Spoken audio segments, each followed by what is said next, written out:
How's it going, guys? Welcome to What's Your Drive. I'm your host, RodZ. Today we got a special guest, Mr. Jhonny, and of course, you know my co-host, Mr. Tuesday. So we're here to get to know Jhonny. So let's get started. What got you into cars, bro? Uh, when I was a child, my dad would always buy and sell cars. He would take us like to dealerships in like Chile, bring it back to like Peru, and then he would just flip them here and there. So that was like the very, very initial part where things start happening. Because I don't really remember much, but it was like very faint. It was like a red car that he would always get on. It was going fast. We were like, hell yeah, we want that car. Yeah. Yeah. It wasn't like a Nissan sedan or something, but it wasn't Like the little old school Sentra? Yeah. It was like probably like, it wasn't even fast. It was just, our Yeah, childhood made it seem fast. But that's as far as I can remember. I was probably 5, 6 years old. Wow, that's pretty good memory. I can't remember down that far. 10 years old, 11 years old, and that's was like, yeah, Mazda Millennia. I was like, yeah, I want that. Yeah. That's pretty cool, man. So what do you do to support the hobby that we all love? I work on cars. It just kind of developed. Yeah, as you guys can see, it just developed naturally. But to a certain point, I kind of knew this is what I wanted to do, something related in this field. But yeah. So can you tell us the story behind of because I know you have your own like wrap shop, obviously. So what is the story behind opening a wrap shop? I honestly didn't really want to start a wrap shop, but it was like Really? certain things that developed through time that kind of made me open a wrap shop. That's called skill. No, it's not skill. It's just poor management, issues, communication issues. Those were the things that I was like putting in a lot of effort to other people's businesses, which, I don't regret because at the end of the day, it builds you up. But I was putting a lot of effort doing like 11 o'clock at night, 1 a.m.s for somebody else. And then when it comes sometimes to pay, it wasn't really there. Or they were like, hey, can you do a lower, even though the job was already done and there was an agreement already. Stuff like that. And then sometimes they were like, hey, you got to get this done. So they wanted you to cut corners. And you're like, no, I want to do it right. So it's just a lot of stuff that kind of developed and went through different shops, learned what I like, what I didn't like, and took a little bit of each. And I came to the point where I was like, all right, I think it's just time to do my own thing. And then implemented all those years of learning, failures, and experiences, and then applied it to the best that I can. And thank God, everything's been working very, very well. It seems to me like you wanted that quality feature and you weren't getting that, whether it is business part of it or... Yeah. So you're not getting the whole 100% of what every aspect of that wrapping business is, right? So yeah, I can see why you want to say, well, I'm going to do it on my own. Yeah, I mean, I'll always say, like, do your best effort because at the end of the day, it's you. Yeah. I told my guys the same thing. If you do better jobs than me, I'm proud of you. I'm excited for you. Good for you. At the end of the day, it's my job to retain somebody that's very skillful, to not go somewhere else. Because if my guys are better than me, they can open up their own shop, which is cool, But that's like, you can't really hate on somebody for doing more and better, wanting more money. But my job is to pay them as best as I can, treat them as best as I can, and also build them up to the point where they don't want to leave. Yeah. Because I've been around other places in Charlotte. I've been around different states, like helping people out. That's what makes a good coach, good leader, good team for that matter, right? Having a good squad on your team is... Yeah, shout out to my squad. Yeah. Shout out to the boys. You guys are doing great work. If I don't tell you, just know you should know. There you go. There you go. I mean, he wouldn't be as successful as he is without his employees and everybody that does a great job. Because in order to run a good business, one, you got to be a good leader. Two, you got to have good people that want to support and want to see you, like, keep evolving and elevating. And good clients, because those are like 100% best clients I could ever ask for. Yeah, even the bad ones, it's all good. It's all love. Well, I guess from the bad ones, you could learn from the bad experience. Be like, okay, this happened because we did this. Next time, let's try to improve. Yeah. That's a learning curve, though. Like, right? I mean, at some point, you're gonna have bad clients. Yeah, but the way that I see it is like I try to develop the best experience I can for a client. Yeah. So like, if I wrap your car, I'm gonna want to do the best job, because if I don't do the best job, then it's gonna peel, and then somebody's gonna either point it out, and then if we're gonna get that done, oh, Excel did it, and then it's bad publicity. Yeah. Whereas if I put in extra effort, a couple hours more, you're amazed with the wrap. You take it somewhere, they're like, oh man, I love your car. Like they stop you here and there at a gas station, at the mall, like when you're getting your hair done, whatever. It's almost like it's first impressions or lasting impressions when it comes to rapping, right? Like, Yeah, because it can go either way. Because I've met people that had a really bad experience and they're like so closed off to like do it again, yeah, which is bad because, you know. You mean like they'll have a bag and not want to get their car rewrapped again? Yep. I could see that happening. I mean, it could be like that when it comes to performance parts too. You could go Of to a course. shop and then they screw something up, and obviously, like, people work hard for them. Yeah, Not yeah. Everybody comes for money, so I'm sure they just don't want to get fucked again. Yeah. I remember this, I'll tell you this, and this is something that I learned when I was like probably 19. I had a Turbo Civic, and I went to the shop. I'm not to the shop, it was a performance shop. But when I went there, I was treated like a transaction. Yeah. A number. Yeah, like a number. Yes. And then when I went to a car meet, CCI, I remember those back then. I remember seeing this other guy helping this dude fix his car at the other shop, who treated me like a transaction, help him without no like fees, just genuinely help, right? So then I'm like, all right, cool. This is the guy that I want to work on my car. So then I went with him. I mean, that's a good way to put it. Yeah. Because he put I guess his best foot forward to like fix somebody's mistake. Yeah. Just to try to help the person so they can enjoy the car. Yeah. That makes a lot shout of out sense. to all you guys who do that, because that's big right there. I always say like knowledge is power. Like I've had people call me and be like, hey, how do you do this when it comes to like Z's and stuff? I try to help you. I even go help you. I won't charge you. Like my hope is you could pay it forward to somebody else. Yeah. Because nobody taught me. Like I had to learn myself through mistakes. And then if I could teach you something, like why not? Of course, you know? yeah. So yeah, it's just the sharing of knowledge saves us time, saves you me time. Like when we eventually grab something from it, maybe not today, but like 3 years from now, I was like, oh, this is what he meant. Boom. Yeah. Or like, like somebody will be, Jay helped me out this time, or Jhonny or Chris, like it'll be 5 years from now. You need something, and then that one person you helped out 5 years ago be like, oh, bro, I got you. I know what's wrong with it. Let me help you out. Let me give you a hand. Yeah. So now I wanted to ask you, how did you come up with the identity and the name for your wrap shop? That was a long process because I'm very, very like particular in how I do things. I wanted a name that was simple, short, people could remember, easy to retain. Because I have other friends that have businesses that will have like long names and people will butcher it up. Yeah. Not unintentionally, but I did some research. Then I came across that the best ones are 2 words combined. So like Costco, Walmart, Best Buy, simple, short words, people retain it easily. So then I looked into different types of words, and I looked up Excel, EXCEL, and it was like to be proficiently good at something. Yeah. And I'm like, okay, cool. Now how can I make it a little bit different? Take out the E, and that's how I did. Nice. That's nice. That's pretty cool, man. Yeah. Sweet, simple, and Yeah. Yeah, that's neat. Yeah. So how do you strive yourself to separate yourself from the competition? For a long time, I was doing stuff on my own, and I never really focused on anybody else. I didn't know if I was good or bad. I didn't really know, because there was shops that I wanted to work for, and actually even ProCal, it was those NASCAR racing things that Simon, he worked there. I was trying to get a job there, but they said I wasn't meeting the requirements. So I was like, okay, it's fair. But I lost my train of thought.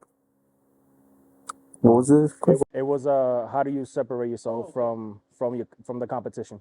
I focused a lot in just what I was doing for the quality that I wanted to do for my own car and then clients.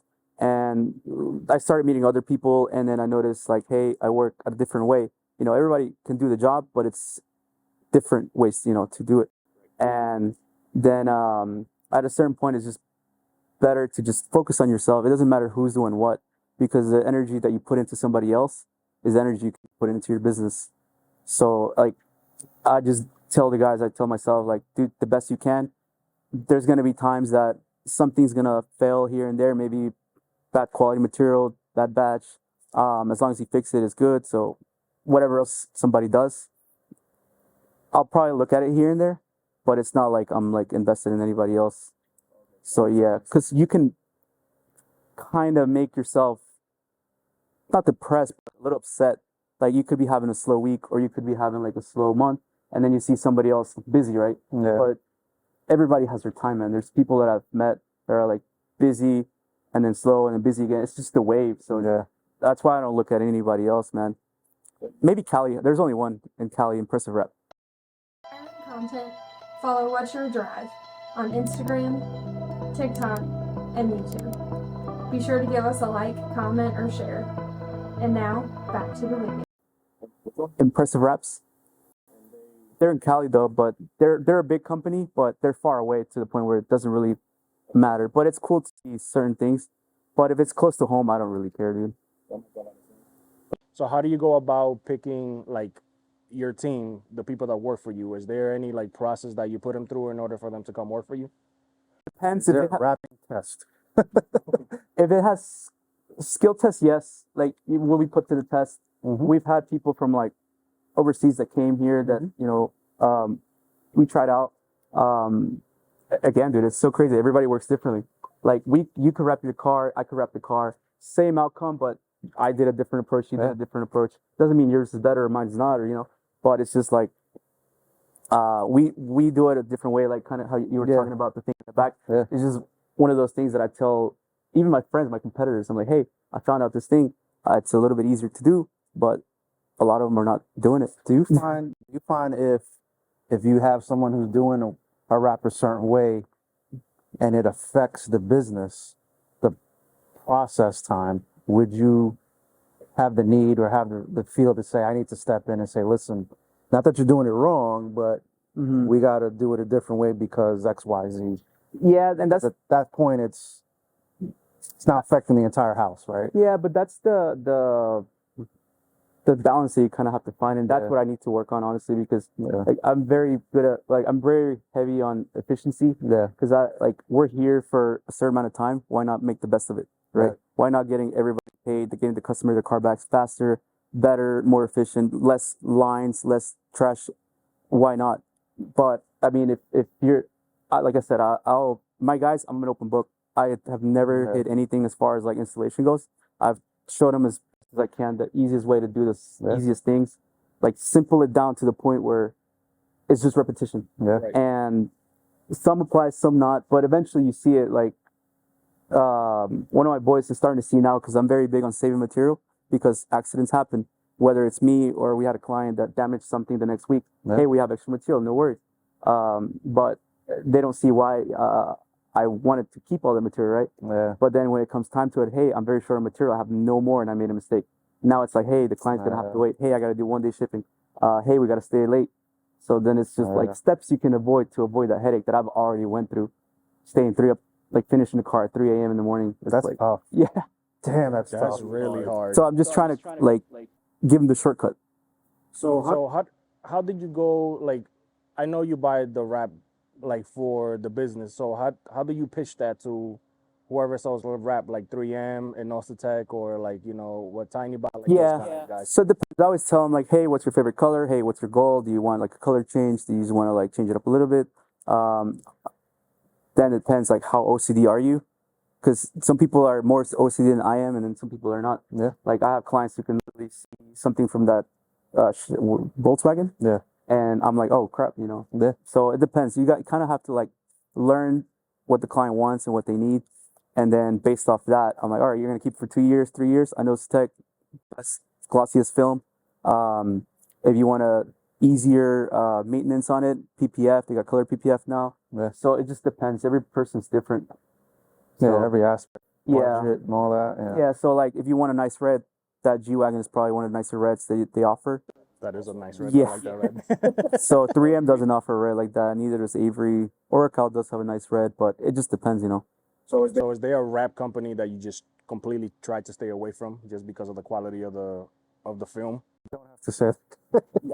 Yeah, there's some that I would, if I have to use it, I will use it. But again, it's like, it has to benefit the client and me, because we don't want the client to have a bad experience, and we don't want to have to keep like bringing them in and then spending more time in it. We just want to get the job done right the first time, and then, hey, we'll see you next time.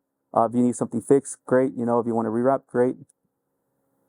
That makes That makes a lot of sense because, like you said, saving time and saving like money, I guess, because they'll have to buy more material at a certain point in order for the job to get done. Also time for like the clients too, because it's not just our time, it's their time too. Like they might have to take off of work, they might need a rental, you know, so some people don't have extra cars. So that's why I'm not a fan of people that always do like, hey, come back for a 2-week checkup.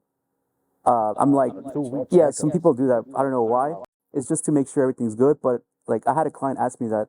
He's like, you guys don't do a 2-week checkup. I'm like, we're gonna release your car when it's good to go. Like if we want you to come back, that means we didn't do something right. That's my perspective. I mean, that makes a lot of sense. So Yeah. because then we've had cars that when I used to work at McLaren and some other shops, they would literally deliver a car here from out of state, and then what am I gonna tell the customer? Hey, can you bring it back 2 weeks from now from Nah. Florida? No, dude. So what's the furthest point that somebody has shipped their car over here to get ready? Vero Beach, Florida. My boy Trent. No way. That was a Lamborghini SVJ. Wait, was it Wait, the color was it shift the one? color Yeah, shift the one? chrome. Brought to like Neo wheel Chrome. price. Yeah. Yeah, that was it. Yep. Dude, that car was ridiculous. That was a sick color. Ridiculous. How hard was that? How hard is chrome to work with versus all the other Biggest crafts? question. It's very hard. It's just like a mirror, so you got to be it's very fragile. Like any overtension, it'll scar it, so the finish is pretty much gone. It doesn't stretch as much, so you do have to do a bunch of seams. So like the stuff Yeah. that you see online, it looks great, but there are a bunch of seams. There's inlays everywhere. Yeah, like if I can show you the picture later after this. The doors was done in 3 pieces. The quarter panel was done in 2 pieces. So it's just stuff like that. Because of the hard edges on the cover. Yeah, Okay. but it looks That makes great. sense. You know, you can't tell. Like, Yeah, I couldn't tell when I first saw it. yeah. So That was awesome. yeah. So how did you go about landing your first customer after you opened up? Well, I was doing here, or Like like when you first opened up the business, how did you get your first customer? I have to kind of go back because my first customer was before I was doing side work before the business. So I don't know if you want me to talk about that. Yeah. Go ahead. Yeah. So I have my S2000. I sold a bumper, and then this one, and then who's my boy now, my best friend. He wanted his car wrapped, so I just wrapped it for him. So he was pretty much my first client, but now we're best friends. That's pretty cool. So yeah, It's cool how cars like bring people together. people together. Like, Like I dude. met you through cars Yeah, with dude. the 350Z. I've met with this car. I've met so many great people. Bro. yeah. It's not even a joke. Like, and it's not the nicest car. It's a Honda S2000. I love it to death, but it's just something about it, man, that everybody likes and enjoys. And Well, I've met, turns heads. I mean, well, not even so much about that. It's just like the what's it called? You have like a feel of it and you love it. Like everybody that's had the car like this loved it, and they maybe have Because it's like a raw feeling. Yeah. Raw driving. even like the Z. Yeah. Yeah, you know, it's like there's a lot of people that own it. There's probably now like high schoolers, graduates, business owners, like a different spectrum, a wide spectrum. That everybody just comes in. Hey, you have a Z2? Hell yeah! Like what you got done to it? Yeah. Like all barriers, all these little Tiers. labels, tiers, just go away. We're just hey, man, car, man, machine, boom. Yeah. That's dope. I think that's the cool thing about the car community. yeah. So what has been the biggest failure that you had and how did you overcome it? For business, Yeah, for business. that is tough, dude.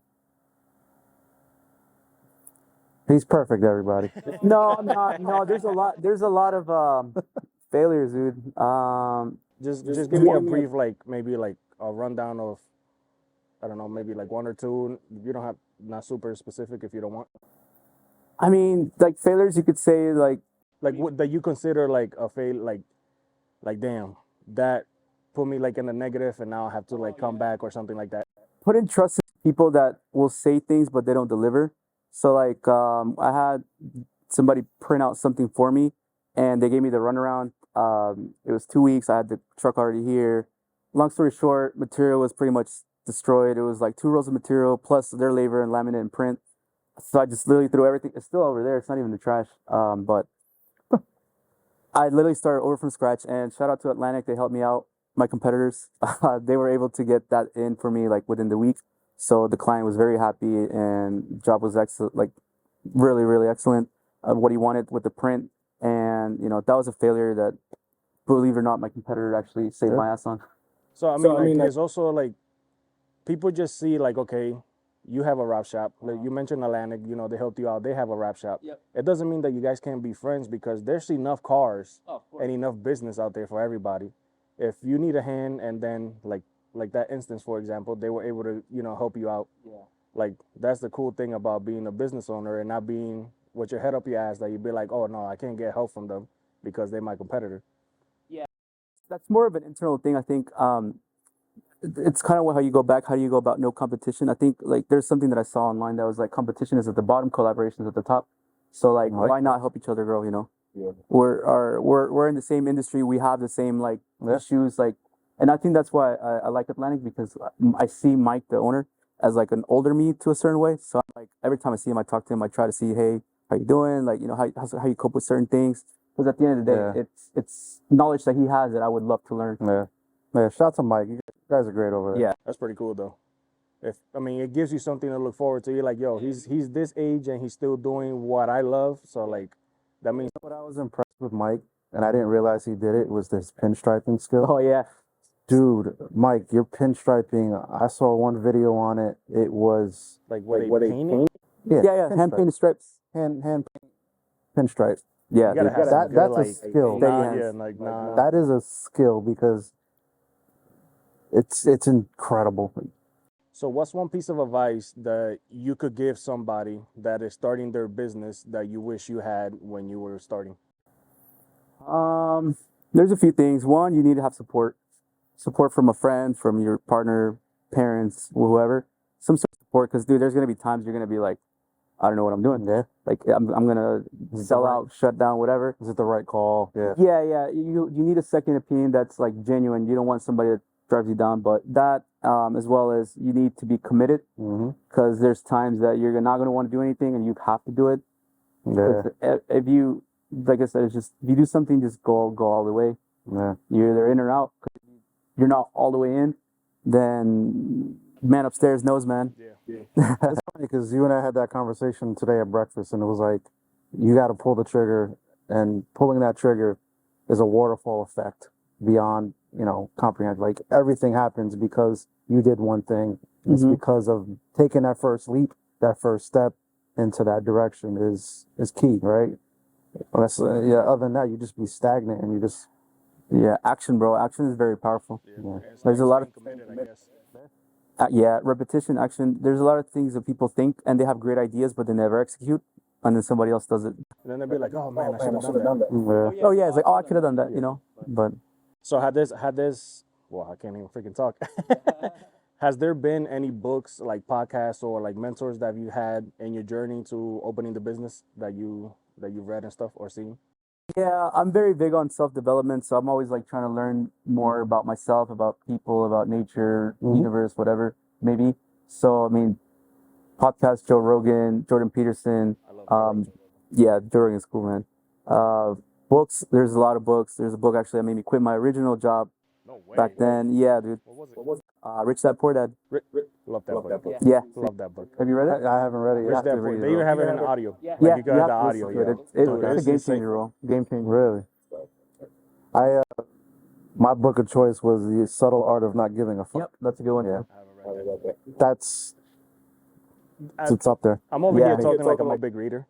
So like what happens with me, like I'll start reading a book, I'll get into it, and then like for some reason, I don't know why, I just can't stay focused on the damn book. And I've been reading a book since last year, and I tell my wife I need to get back into reading, because they're like, no, I'm like almost done with the book, but like I just haven't picked it back up. I'm at the end of the day, that's kind of an excuse in my own head, but I think reading. I think audiobooks.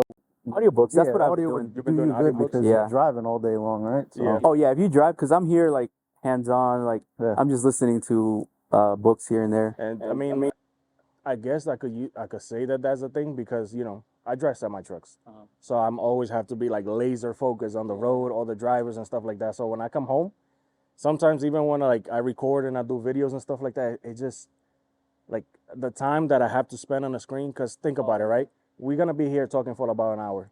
Guess what? When I go home, I gotta go home, listen to all the footage, edit it, listen to it again, and then before I add music and anything, I gotta watch it, edit, and keep rewatching. So if I record, let's say like a regular YouTube video, and I get like an hour of footage, I gotta bring that down to 12 minutes. Yeah. Now think about how much times I had to watch the whole hour in order to break it down. Yeah. You know, so that's why other than podcasts, you try to make the videos like clips. Yeah. Like, so if something cool is happening, you know, try to record it, try to catch it. So then you could just look at the clip, put it in, and then you kind of put the video together and post. That's the thing people don't see, man. The behind the camera, like the times that, you know, you put in that extra effort and nobody sees about. Yeah. And then when you're eventually going to blow up, they're going to be like, oh, you know, it was overnight. Like, Like, nah, bro, we've been working on, like I told you, with the camera stuff. Like, I had to learn. Nobody told me that. yeah. We were talking for an hour and a half, only got 20 minutes, like 30 minutes. So then I had to find out why it happened. I had to order stuff to make it better. I had to order stuff to make the battery last because it started dying on me so damn fast, you know. And then I had to get, I mean, like, obviously when I'm editing, I could cut all that out. So, like, if the video were to stop here, and then if I remember the question that we were on, I could always go back to the same question. And when I'm editing, we all sitting in the same position. So you will never notice that It's been cropped that or I something. cropped it and then I just smashed the video together. So, like, a lot of people don't see that part. So what kind of cars you currently have? That's the question. I have. Please the fifth. Yeah. S2000, which is my original baby. I have an Acura NSX here. It's gorgeous. Another S2000 here. He has an S1000 problem, guys. I do, yeah. I'm telling you, man. If you ever meet an owner who had a S1000, they're gonna tell you, I wish I had another one. An RX-7 and a Corvette Z06. That's Is that the one outside? yeah.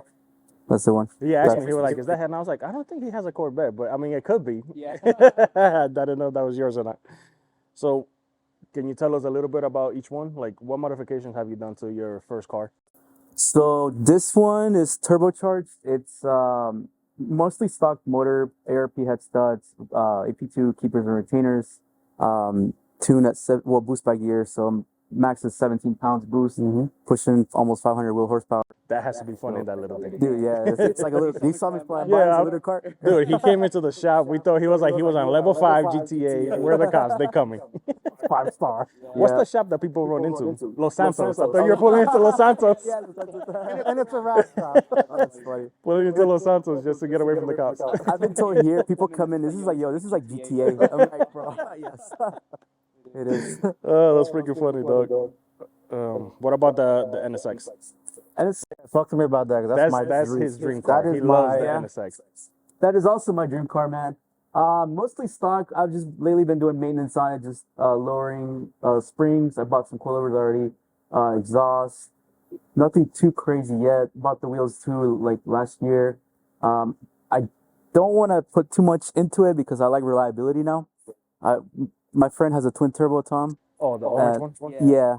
And while this is turbo, it's not reliable because no AC, so it's not really that enjoyable to drive no more. So I want to keep that. Dude, I can take this car to Florida and I'll be happy. Yeah. Yeah, me too. Yeah. He's like, I just take it to the grocery store and be happy as hell. Take it Yeah. wherever. Yeah. What about the RX-7? The RX-7 is actually down right now. I blew the motor, so Oh, it completely blew the motor. it'll start, but maybe 2 more starts and it's completely done. But yeah, the oil is seeping in through the cooling, so I gotta get new rotors, apex seals. Yep. And What about the this other is S1000? this one's supercharged. That was actually gonna be a track car, but then it became a flip car, so I put it back to stock. So it's gonna be for sale soon. Is that the original color on it? They come Yeah, like yellow. Yep. That is a pretty yellow. I like that. It is. It's a nice yellow, man. Any, And then any more plans for any of them? Other than a the motor built on that, hopefully single turbo. This one, I don't think I'm gonna do much more unless I redo everything. This one, I don't know, man. He's selling it to me today. So. Yeah. Chris is gonna go home with that and some GTR I'm gonna go home wheels. with wheels, GTR wheels, and NSX. There you go. Buy one, get one free. So I know a lot of people like to keep the NSXs stockish, mainly. Like, do they lose value after you start modifying them? Like, after a certain extent? But it's not. That's not what I do it because I mean I don't plan on selling it. But it's just for me, it's like the reliability. reliability of it, man. Because like this car was turbo for like 5 years, and 3 of those years, or no, 4 of those years was like unreliable, so I could barely drive it. I put maybe, I think 1,000 miles, 2,000 miles in like 4 years. Yeah. So that's why I'm like, I like this car, dude. This used to be my daily driver when I was growing up. Well, I remember you used to drive this around a lot, and then the three. So it's like, why would I take that joy away, you know? That makes a lot of sense. So what? I find impressive are that you have these gorgeous, iconic, classic, I consider these classic cars for our generation. You're owner of a wrap shop, a prestigious one at that, and they're not wrapped in a wild, crazy, loud color. I'm OEM plus, man. Yeah. Actually, you that told me makes that sense. was wrapped, and I was like, oh, I didn't realize that's wrapped. I didn't think but that was it's- wrap, because the pearl is insane. I was like, there's no way that's a wrap. That's why I had to ask you. Yeah. No, I'm a purist, man, especially with these cars. If it was like a different car, then I would definitely do like a Yeah. Hot Boy car. Yeah. But maybe the Corvette, I'll do like some chrome or something. Yeah.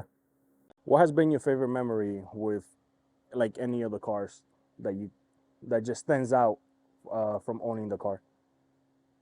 It could be like either getting the car when you first maybe turbo this one, This car. or whichever one. Like, Well, actually, they all have a story, dude. Like this one, just to make it short, this guy had this car for sale on Craigslist, and then he was looking for a SUV because he had kids, and I had the Turbo Civic that I told you about. So I'm like, he's not gonna want my car, but let me just offer it anyway. So I offered him my Civic. my Civic and $5,000 cash. And then he's like, do you have pictures of it? So I showed it to him. We met up, and he's like, yeah, dude, I'll take it, because I wanted a bike. So my car was like a 4-seater, so he had room for his kids, and then the bike was for him. So it worked out, because the other trade that he had was like a really bad bike and then money. So it was like he chose the best of both worlds. And my Civic was faster than this because it was turbo. So then I was like, hell yeah, I paid maybe $9,000 for this car back in the day. 70,000 miles. Damn. So how much one of these is going for, like, right now, if you know off the top of your head, like a stock one? With similar mileage, probably like 18,000, maybe 17,000. So double the price. Yeah, but I got a good deal though. That's a And it's freaking about great deal. 3 to 4 times more for that car. Yeah. And then this one, Tom was the owner. I wanted to buy it, but I had I was iffy about it. I'm like, I don't know if I want to buy it.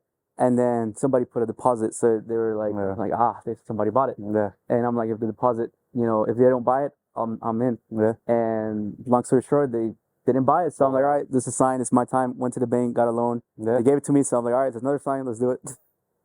Now, this is gonna be a personal question. You could like, so when you get, like, let's say, the type of loan for like a car, do you do it under the business, or is it like a personal loan? Certain things like this one, I got it under the business. Yeah. And then others, I just do personal. Okay, that makes a lot of sense. It just depends on the situation that I'm in. Like, if I need money ASAP, then I'll probably do it through the business. But if I'm like, can wait a little bit, I'll do it personal. I mean, that's good that you have that option to play around. And I mean, obviously, it could be like a advertisement, where you put like your logos and stuff on it when you drive around. Yeah. Yeah. I mean, it's more like, advertisement, and then just doing what you like, and meeting more people with it. So it's like a win-win-win. So you think for the NSX, since you said it's one of your favorites, or even this S2000, if somebody offer you the right amount of money, will you sell either one? I have somebody that wants to buy it. This one and that one, they just tell me whenever I'm ready. That's funny. That was funny. How's it going? Yeah, whenever I'm ready to let them know, but I'm like, yeah, I'll let you know, but it's hard for me to do it, because I know if I sell them, if I want to buy it again, I'm gonna have to spend more. Yeah. So, And that's always the tough part. I think at this point, these cars have gotten to an investment part investment status, right? Where you can say, I'm going to put X amount of dollars into this. It'll either retain or possibly go up. yeah. Hey, when I bought this car and I bought it from the business, I refinanced it through my personal later on, and it was $7,000 in equity. Oh, no shit. So yeah, I mean, it was making me money. So Wow. That's a rare thing to find, especially with cars, because it's like, I mean, that Volkswagen, I guarantee you, is depreciated. yeah. What, oh, like the one on the corner? But compared to the This two Volkswagens there. oh, it's 3. Nah. Holy crap. So if you were to recommend a car for somebody that's wanting to become a car enthusiast, what would be the first car you'd be like, hey, you should get this? I mean, I started out with a Honda CRX. I love CRXs. That's like my favorite. What I year? like old cars. 91, 90. Yeah. That's a good car to start with. Easy cars to work on. Parts are probably rare now, but back then they weren't. So maybe in today's, maybe FRS Ooh, I like would that be cool. first. Yeah. It looks good. It's pretty quick. You can drift it if you want it. I've always liked. For more inspiring content, follow What's Your Drive on Instagram, TikTok, and YouTube. Be sure to give us a like, comment, or share. And now, back to the video. The new Mazda MX-5. The Miatas, yeah. Yeah, the Miatas. RF edition. I mean, it's, to me, you hook it up, make it look nice, dope wheels. Yeah. I think it'd be a fun ass car. It's not a lot of power, but I don't think you need a lot of power anymore. That's another topic for the podcast. Yeah. But Like power to, like a power to weight ratio, like that. Power, yeah. How much fun is which, right? So, yeah. but yeah. I lost my train of thought here for a second. What keeps you inspired in the car community, and to keep doing what you're doing? Think lately it's been seeing like the new generation. There's obviously people that like will just do cars for clout. People actually like the cars. People will wrench on cars. So it's just like seeing a new generation and just seeing myself in them. I'm like, damn, like, you know, we were just talking to, like, my friend Zazie sent me the picture of the first time I guess he saw a GTR fly by, and now he's in the driver's seat of a GTR. So it's like just stuff like that. Like I was once the kid there, so then like now we're in a different stage of our lives. So it's just, you know, that keeps me inspired too. Yeah. That's pretty cool. Yeah, because I mean, I always dreamed about like having a Jay-Z and a Z, and now like as a reality, you know, I'm in the process of getting that done. Yeah, that's gonna be exciting. Bro. This is gonna be a little scary. Yeah. A lot of scary. What do you think is the biggest disadvantage about being a car enthusiast nowadays? You already know this question. The money you have to put into these cars, and the amount of work you have to put into get them. So that's a little bit of a disadvantage. Yeah, it's not a cheap hobby. It's not, You go, but it's worth it. yeah. I mean, Take up pottery, guys. Just do pottery. Safe. You won't lose your license. You're good. yeah. I guess like the amount of money that you have to put into the cars. Yeah, because if you think about it, there's always something more, right? Like more power, more boost, like a different car. A new car comes out, man, I like this car. So it's like, when does it stop? That stupid little flag keep trying to get in my face. Chris, you have any other of your big questions before I continue? I had a shit ton of questions. I can't remember them right now, but we had a question over here when we were talking. I can't remember what it was. I'll let you think about it. So, do you believe in respecto builds? Have you ever had to come up like across that? Yeah, I mean, to each their own, man. You know, like I've done wraps that I'm like, hey, this color, my roommate, Jorge, ex-roommate. Yeah, So I did a green. Yeah, that green's right there. I did the green. I'm like, are you sure you're gonna do this green, man? Are you positive? Like, I'm about to start, and it looked good. He's like, yeah, I want it. So it's like sometimes you don't visualize what they see, which obviously, you know, everybody has different tastes, but you just kind of have to roll with it and appreciate, you know. That makes a lot of sense because there is some things that is very questionable, but it's like, yeah, but it looks pretty good. it's like I guess trust the process. Yeah, Or, let him cook. Yeah, let him cook. Let him cook. So now we're gonna do this little like game round thing that I came up with. So you're gonna have like 3 seconds. I'm gonna give you 2 choices, and then you get to pick, and I guess you can say why if you want to. Okay. You ready? So Toyota Supra or R34 GTR? Supra. Like the MK4, which one? MK4. No hesitation. Why? Supra. Because you can still get him here. R34s, any issues, you'd have to go to Japan, and it's going to be headaches. And then Carlos has a Supra twin turbo that's nice, so it grew on me. And then a few friends are also having Supras, and the reliability, because I heard the RBs aren't like the most reliable, but 2JZs. Yeah, 2JZ is proven. Yeah. So GT3 RS or NSX? Obviously, we already know you own NSX, but if you had the option to pick one or the other, and you didn't have this, what would it be? As I am now, I would say NSX. If I was a heavy track guy, GT3 RS. Really interesting. Yeah, because I'm not like. It's cool to have, but it's like your cage monster, right? Yeah. You're having it like literally there for cars and coffee, Starbucks. So some people might not want to hear it, but you know, if you track it, dude, all in. Cause I do know people that track their cars, but I think the downforce has like 1,400 pounds of downforce at like 100 and something miles an hour. So if you so if you don't reach those miles an hour, you're not getting the full potential of the car. No kidding. Yeah, so it's like I don't know. I want to make the best out of what I have. So what about wide body or like stock body? Stock. Why?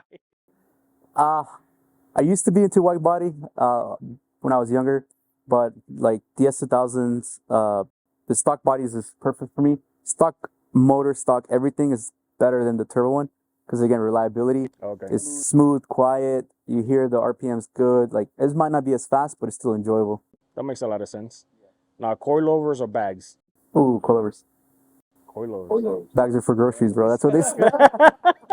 Damn, Chris, you just bagged your car. Your bag? We just put bags on his car. I was in that same mindset last year. I was like, nah, I'm never going bags. And shout out to the Elite Styles guys. They kept getting on me because every one of those guys are all bags. Yeah. And I was on coils, and another guy was. And they were like, you need to be on bags. And I'm like, bro, I don't. At the time, I was like, I want to do track shit. I want to take the cube on a track. I've done a track day or two, and I wanted to do track life stuff, but track life is expensive for one thing. You need the time to do it. Yeah. So I didn't have the time and honestly the money to just do it every year. And I said, well, and then add to that, I got into a little trouble with the law, right? So going fast was not a life for me at that time. So I was like, all right, I'm just going to slow down. And the way I felt, maybe getting bags will help me out. And it has. You know, we installed the bags, and to me, I'm like very cautious and very nervous about the bag situation. So I'm not going to want to push it and punch it the way I did when I had coils. Yeah. So now it's kind of grounded me literally to go that route. So I mean, I see your point, like coils all day long, but for me, I guess bags, it was a different situation for me. But if I could do it all over again, I'd probably go with coils. I mean, depending on the car too, right? Yeah, it depends on the car too. Yeah, because I got a 4-door sedan. I guess coils and putting on a track is not ideal. If you had a car like this, that's a different story. Now, if you're talking about like, what are these cars called? Like the S-Class Mercedes? Bags all the way. Oh, And these are clouds, bro. Yeah. Yeah. That would be a cool car on bags for sure. Yeah, absolutely. So I wanted to ask you, I know you own your own wrap shop, right? So if you didn't, what would you pick, wrap or paint? Back then, I would say paint. But now that times are progressing, wrap's getting better, I would say wrap, mainly because of the time it takes to do a full good paint job and the amount of money that it takes to full paint job. But I'm not gonna lie, like a flawless paint, like a nice wet coat clear, is unmatched as of now. But it's getting there though. It's getting there. The G-Wagon, they wanted to paint it, but it was gonna take like 6 to 8 months. Yeah. And the body shop didn't want to do it because it is a lot of liability, time, and effort. So then they reached out to us so we can maybe do something because they wanted to do the Mazda CX-9 red. It's a really nice color. That's a pretty freaking red. Yeah, and then that was the closest that we gotten. We did a test piece. She liked it. So then we ended up getting the job to just wrap the whole car, and which benefits her because whenever she's done with it, we just peel it off and she can sell it or go back to white. So when it comes to a job, let's say like this one, you know, you said that the paint shop was going to take like 8 months, 6 to 8 months. Like how long does it take you to wrap a car, like to this extent? This one, like full, like schedule accordingly, would take about 2 weeks, I would say, the door jams and everything. This one's taking a little bit longer because she's very cool. She's like, take your time. I have other cars to drive. She's out of the country now, but she's from out of town too, so we got to make sure everything's good because again, we don't want to do that 2-week checkup. Yeah, okay. Like I'll do it over there, but I'm not gonna make her drive here. You know. That makes a lot of sense. What's your opinion on the phrase "paint is dead"? Kind of going back to if it's done properly. Yeah. I mean, dude, a nice black paint, it's unmatched. But dude, PPF is getting there. Yeah. Yeah, we just had an offline conversation about PPF, and whether you should go PPF color or the other route where vinyl and PPF, and it's double the work, right? Yeah, double the work. Just doing it twice, where one's blended into one, and then it does the same thing. Yeah. That makes a lot of sense. Do you have to pay double if you do both? Well, yeah, it's 2 installations. Yeah. But back then, they would do like, I think Ferraris and Lambos for like 15 grand, maybe more, to wrap it and then PPF it. Yeah. Wow. Just because The PPF wrap itself can be expensive. it can, yeah. The color, it's still new technology, so this people are still kind of like dominating the market. But now it's more people are popping up, so it's gonna maybe level out a little bit. Which one's easier to do? Wrap, 100%. Then color PPF. Interesting. Yeah. Does it like, is the installation process the same, like with heat or? No, it's completely different because one's wet apply, one's dry apply. They have dry PPF, but the normal paint protection is wet applied, and you have to wait for that just to dry. You got to make sure the corners are tucked, even though the PPF is thicker film. Yeah. You got to give it more time, whereas wrap is so thin it'll mold to anything. Like you said, it'll lift a little bit Yeah. on the edges. Yeah. Yep. So you being a shop owner, like I want to hear your insight on this. How like you have a customer that has a bad experience and they go immediately like to social media and start bashing the shop. What is your take on that? It depends on the scenario. Like if it was my client and they did that without me knowing or actually saying anything, I would try to reach out. You know, I wouldn't really get mad because I don't know what's the issue. It could be something simple to fix. It could be something like, I don't know, they didn't know about. But I can't really control people. It's not my job. My job is to give people the best service I can, best job that I can, and maybe they had to vent. But you know, I'll stand behind my name. I'll stand behind my work and the guys we work with our work. But whatever they want to do, hey, you know, it is what it is. It's probably something I have done, and if I did something like that, I would apologize for sure. Try to get him back in. Try to make amends. You know, fix whatever the issue is. But if they don't reach out to me, I will never know. Yeah. Yeah, I mean that's all you can do, I guess, as a shop owner. If they never got to you, or you know, with the issue, and they just, let's say they're driving and something starts peeling off on the corner, but they don't know that they hit something on the road, and they'll be like, oh, the shop wrapped my car and now it's just peeling, and you're like, oh. Maybe this is a thing too. Like if we've done work for any of you guys and you guys have an issue, let me know. You're not gonna hurt my feelings. You're not gonna like hurt my ego, whatever it is. I'm more than glad to fix it. Is it hard to navigate that, to try to get that bad customer? I'll say it a bad customer because it's a negative thing, right? But I try to convert that bad customer to a good customer. Is that hard navigating? Is that difficult? And trying to switch that perspective and say, hey, not that you get messed up, but like things went wrong. Let's try to resolve it. Yeah. Is that a tough situation? It is, but that's not like, that comes with internal stuff. Like, cause if I do something wrong, you're not mad at me. You're mad at the situation. Yeah. What's the situation? What's the problem with this? How can we fix it? Like, what can we do to make it better? Or like, if we fix it, are you happy, or do you want me to go a little bit above and beyond? Yeah. Like, so it just depends, like what their needs is. Well, that makes a lot of sense.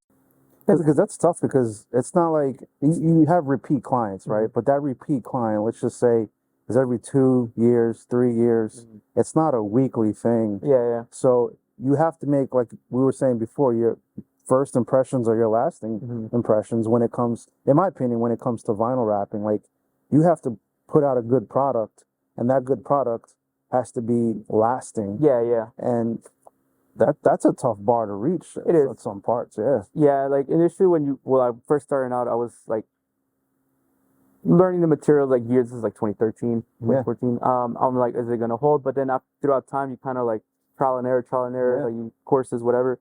Then I was like, dude, this is gonna stay 100%. To the point where I was like, this guy one time he asked me, he's like, are you sure it's gonna stay? I'm like, dude, I'll go to your house. If it doesn't stay, I'll redo it at your house. And he's like, okay. Never called me again. Never called him again. Yeah, but That's some customer service right there. I mean, dude, I love my clients. I hope they love me too. I will definitely go above and beyond whenever I can.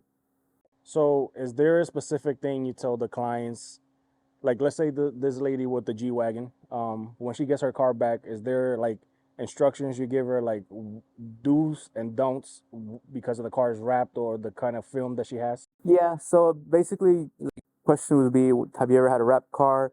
How long do you plan on keeping the color? How do you maintain your car? And you can tell, like when we have a car, you can tell if the paint's been like kept or if it's been like mistreated, because it's tree sap. There's like a lot of contamination in the paint. So like if I see that, I'm like, hey, how do you wash your cars? They're like, oh, automatic car washes. Well, you can do that on the, well, you're not supposed to do it on the wrap, but you can do it here and there. But if you do it every week, like Autobell or like those automatic car washes, it's gonna eat through the wrap sooner than later. So the best way to do it is hand washes, and then I'll give them links to products that we use. Sometimes even detailers that we have like around, just recommend them to them. That way they don't have to literally stress about it. That's a pretty cool thing, because the last thing you know, obviously they're spending quite a bit of money with you, and they take the car back and they run it through the damn, like the. No, when I first got the queue, I was scared as hell because I normally would take the car through a car wash, but the touchless one was just jets Yeah, because of the paint, right? I don't touch my paint with the brushes. Not happening. good. But I wanted a quick process. When I wrapped it, and I was like, I am so scared to drive it through because I'm like, number one, I wrapped it. I don't know how great of a job I did. And going through that machine, the touchless one, it's like, is it going to mess up? Is it going to lift something? And it didn't. And I was so satisfied. I was like, thank God, like I did something right. I was like, good, finally. But yeah, like I would never, ever recommend going to a touch. No, the ones that hit the Brush. Even if you don't have it wrapped, just don't. do that. It eats through your clear coat so bad. So It many does. swirls. Yeah, It does. Scratches and swirls. Yeah, it's bad. Well, now we're approaching the end. I want to take the time, to thank you for coming on, and Chris, thank you for co-hosting. Thank you. Appreciate it, bro. Where could people find you on social media? Instagram is XcelWraps, Facebook XcelWraps, the website is XcelWrapsCharlotte.com. My personal is IG is Jhonny Palomino. That's pretty much all my socials. So all the social media for his shop and his personal ones will be linked in the description below. As you guys know, if you're in Charlotte and you need your car wrap, please hit up XcelWraps. Wow, I can't even talk. Can you get the name right? Bad publicity. Please hit up XcelWraps if you're located in Charlotte, or if you want to get your car shipped over here. Yeah, These guys will definitely take care of you. They got a beautiful facility. Once we finish with the podcast, I'll do like a little walk around to do a little montage so you guys can see some of the stuff that they do over here. And I'll include it at the end if you stayed this long. If not, just look for short reels that I'm going to make and put it on Instagram, and I'll make sure I tag them in it. Yeah, I'll definitely say dope work. I'm very impressed. I'm not a professional rapper by any means, but everything I've seen is like top tier. Thanks, man. I'm Thank you guys. highly recommend. Like, not even joking. Seriously. And Jhonny, I've known you for like, over 10 years now? Yeah. I met you back in like 2013. So it's from where you like started to where you are now. Congratulations. Yeah, man. Thanks, man. To you, and everything you accomplished here. So very proud and very like lucky to call a guy like you, my friend. Yeah. Thanks, man. Us Johnny's got to stick together, man. Definitely. You guys, make sure you guys check him out, please, on social media. Check out my boy Chris and his Elite Styles car group. Make sure you like, comment, subscribe. Until the next one, take care.